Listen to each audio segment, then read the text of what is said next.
अब्दुल करीम तेलगी का नाम आते ही देश के सबसे बड़े स्टैंप पेपर घोटाले का नाम सामने आता है, जिसके बाद से ई स्टैंप पेपर की शुरुआत हुई थी।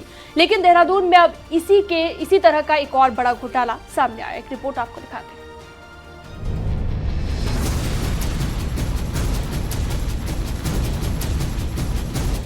राजधानी देहरादून में जमीनों के फर्जीवाड़े के मामले तो बीते कई दिनों से लगातार आ रहे हैं और भूमाफिया इस खेल में ई स्टैंप के बजाय पुराने स्टैंप पेपर का प्रयोग कर रहे हैं, जो पूरी तरह से गैर कानूनी है।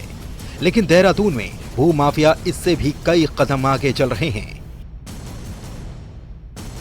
इनके हौसले इतने बुलंद हैं कि उन्होंने अंग्रेजों के जमाने के स्टाम्प पेपर बेचने शुरू कर दिए हैं, और वो भी एकदम खाली, जिसमें कुछ भी लिखा या किया जा सकता है। साल 1913 के 2 रुपए और 8 आने की कीमत वाले इस स्टैम्प पेपर का प्रयोग पुरानी जमीन के मामले में धोखाधड़ी के लिए किया जा रहा है। हमारे हाथ में ये जो स्टाम्प पेपर है, ये अंग्रेजों के ज़माने का स्टाम्प पेपर है। 1913 का ये स्टाम्प पेपर बताया जा रहा है, जो पूरा ब्लैंक है।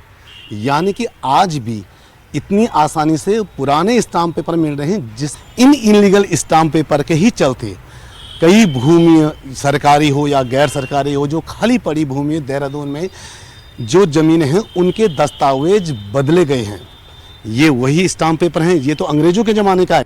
न्यूज़ 18 संवाददाता सत्येंद्र बर्तवाल ने एक ऐसे ही शख्स से बात की, जिसने अपने काम के सिलसिले में अंग्रेजों के जमाने का स्टैम्प पेपर खरीदा। उस शख्स ने खुद ही बताया कि उससे ये काफी मुश्किल से और बहुत महंगा मिला है। साथ ही ये भी बताया कि साल 2010 से पहले के स्टैम्प पेपर आसानी से मिल जाते हैं। मतलब आपने ये स्टाम्प खरीदा है, क्यों आपने ये स्टाम्प खरीदा था और क्या कारण था? मुझे अपने पर्सनल काम के लिए एक स्टाम्प पेपर की ज़रूरत थी पुराने, तो वहाँ मुझे लगाना था, तो उसके लिए मैंने इसे अरेंज करा। अच्छा, तो ये काफ़ी महंगा मिला हुआ, क्योंकि अंग्रेजों के ज़माने का स्टाम्प ये काफ़ी महंगा मिला, बहुत महंगा मिला है मुझे, और बहुत मुश्किल से मिला। और अगर हम बात करें कि आपने कुछ और स्टाम्प भी खरीदे हैं, तो वो क्या मिल रहा, आसानी से मिल रहे हैं? हाँ, वो आसानी से मिल गए।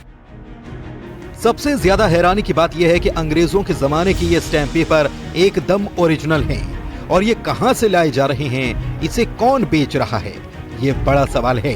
वहीं अधिकारी इसको एकदम हल्के में ले रहे हैं, मानो 100 साल से ज्यादा पुराने स्टैंप मिलना कोई आम सी बात हो। रहे कि रजिस्ट्री फर्जीवाड़े के क्रम में जो है वो FIR हो चुकी है। जिन लोगों ने यूज़ किया उनके खिलाफ ये भी एक सेक्शन उसमें जुड़ जाएगा, तो इसलिए इसमें मैं समझता हूँ पृथक से किसी कार्रवाई की आवश्यकता नहीं है। अंग्रेजों के जमाने के स्टैम्प पेपर का प्रयोग पुरानी बिल्डिंगों, पुरानी सरकारी और खाली पड़ी जमीनों पर कब्जा जमाने के लिए किया जा रहा है, और रिकॉर्ड में इस तरह छेड़छाड़ की जा रही है कि करोड़ों की संपत्ति अपने नाम की जा सके। पुलिस ने फर्जी दस्तावेज मामले में जांच तो शुरू की, लेकिन वो भी अभी किसी नतीजे पर नहीं पहुंच पाए। उस पर अब साल 1913 के स्टैम्प पेपर सामने आने से घोटाला इतना बड़ा नजर आ रहा है, जिसकी उम्मीद पुलिस ने भी नहीं की होगी।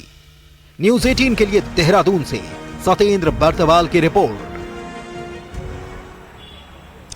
खबरों का सिलसिला जारी है, देखते रहिए न्यूज़ 18। थोड़ी देर के लिए ब्रेक के लिए रुकते हैं। अब बने रहिए हमारे साथ।